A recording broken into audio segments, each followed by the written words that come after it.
Hello fellow humans and welcome to the Madhouse. I'm Josh and today I want to give my audiobook recommendations.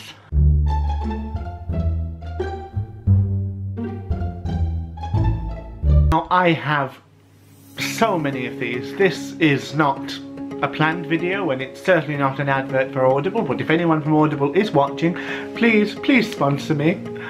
I'm broke. The video is actually a response to Beth Tarry's, although her channel is Elizabeth Tarry's, I'll link it below, video on audiobooks that she'd been listening to recently. And she had some really good suggestions in there, so I recommend you take a look.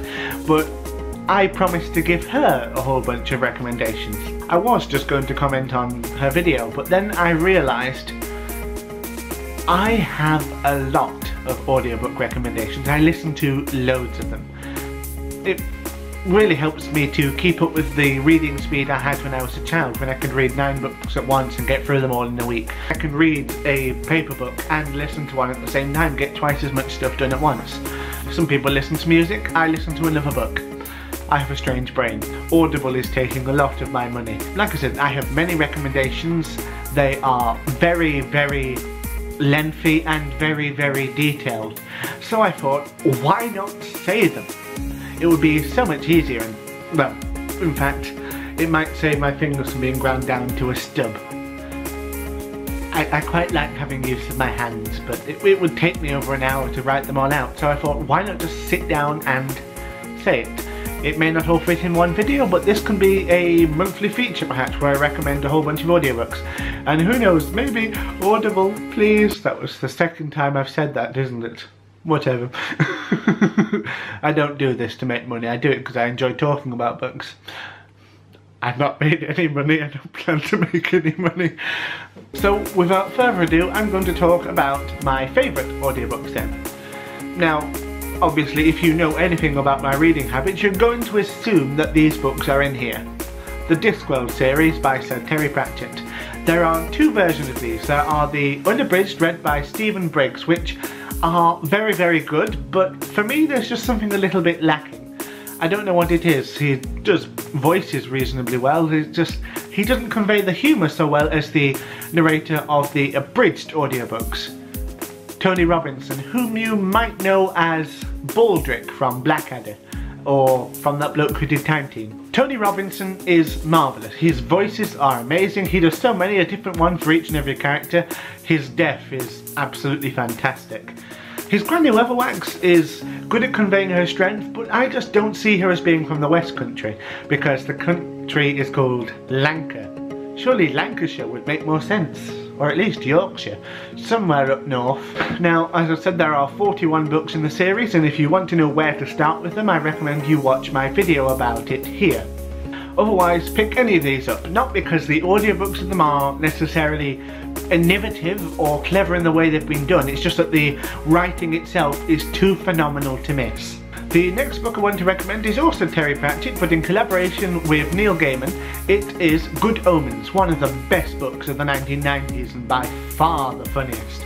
And that's going against several hot contenders from Pratchett on his own. I'm not just talking about the ordinary audiobook, I'm talking about the BBC4 radio play adaptation, which has a full cast, sound effect, and even a cameo from Sir Terry and Neil at the beginning. So it's fantastic.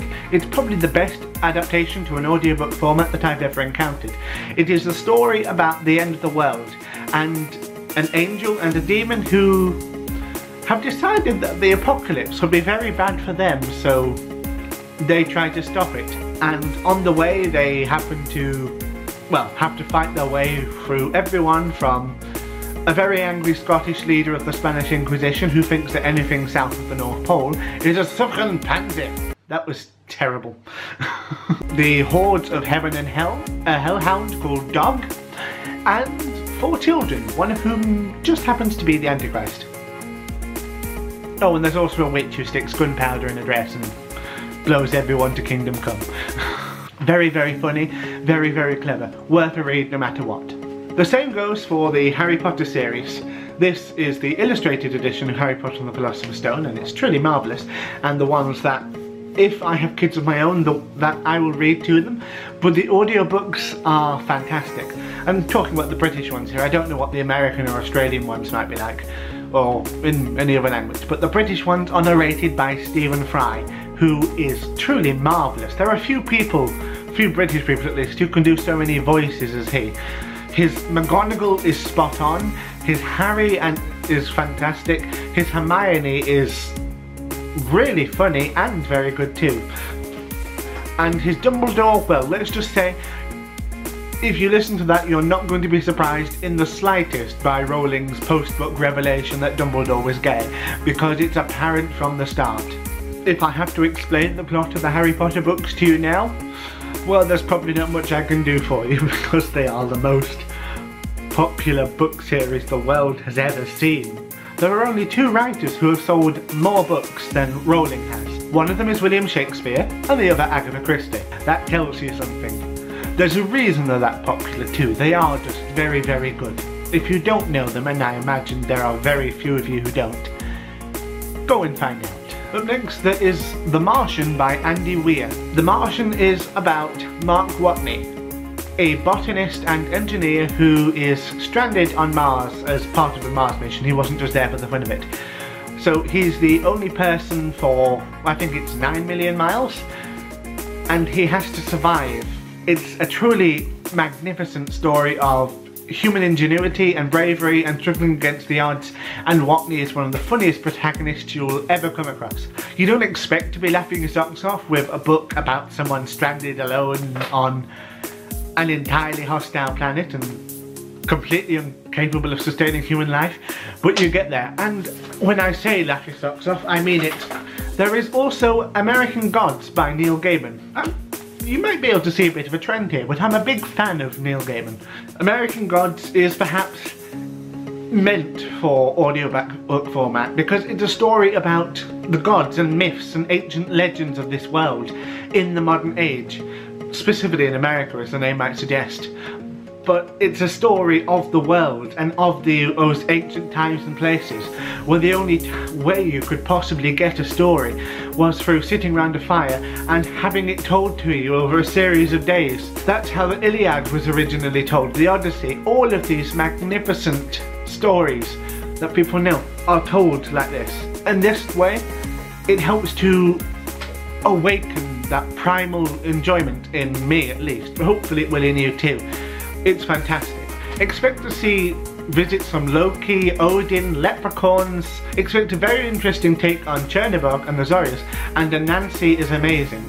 I can't remember anything about the narrator of the main part of the story from the perspective of Shadow, but the parts about when the gods came to America are narrated by Neil Gaiman, and he has the most wonderful voice. And I'm going to add another Neil Gaiman here. It is Anansi voice. It follows on in a way from American Gods in that it's set in the same universe and stars, well, not stars, but involves the same Anansi. Anansi is the African trickster god. He is the spider, the weaver of stories and of lies and of magic. And, well, he dies. And his 2 sons pick up the pieces. Well, there's obviously more to it than that, but oh, it's marvellous. The book itself is probably one of the most, I don't know how to say this without it sounding potentially racist, I don't know, but one of the most black books I've ever heard. It's narrated by Lenny Henry, who does the voices for all of the West Indian and Floridian characters so phenomenally well. Why? Because the accents that he hears are those of his family. Mrs. Dunwoody sounds like his mother, apparently. Obviously, I've never met the lady. I'm sure she's lovely, or was, if she's no longer with us. It's done so very well, especially thinking about it, the voice he does for Graham Coates, who you'll really believe is, well, who he is. I'm not going to say anything, but, well, I will. One word. Weasel. And the last audiobook I want to recommend for today, although by far not the last book I could recommend, is Absolute Pandemonium. That is the autobiography of Brian Blessed, narrated by Brian Blessed. If you need something to wake yourself up in the morning, there is nothing better. If you don't know who Brian Blessed is, think, well, Flash Gordon. This.